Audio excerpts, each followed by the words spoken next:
এই শাহাবুদ্দিন চুপ্পু 1983 সালে special BCS দিয়ে মুক্তিযোদ্ধা কোঠায় মুনসেফ হিসেবে সরকারি চাকরিতে যোগদান করে। কর্মজীবনের শুরু থেকে একজন সে চরিত্রহীন, দুর্নীতিগ্রস্ত, অযোগ্য বিচারক হিসেবে সর্বমহলে নিন্দিত, ঘৃণিত ব্যক্তি হিসেবে নিজেকে প্রতিষ্ঠা করে।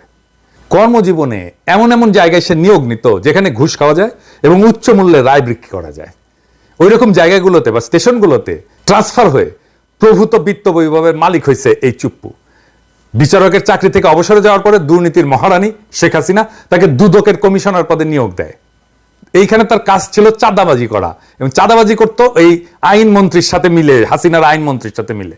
ওইখানে তার একমাত্র কাজ ছিল নানা পর্যায়ে ব্যবসায়ীদেরকে দুদকের তদন্ত জালে আবদ্ধ করে কোটি কোটি টাকা আদায় করা। সব ব্যবসায়ীরা আমার কথার প্রমাণ দেবে। বিচারকদের মধ্যে ইন্ডিয়ান এজেন্ট হিসেবে কুখ্যাতি অর্জনকারী এই শাহাবুদ্দিন চুপ্পুকে চোরের রানী শেখ হাসিনা খুব পছন্দ করত।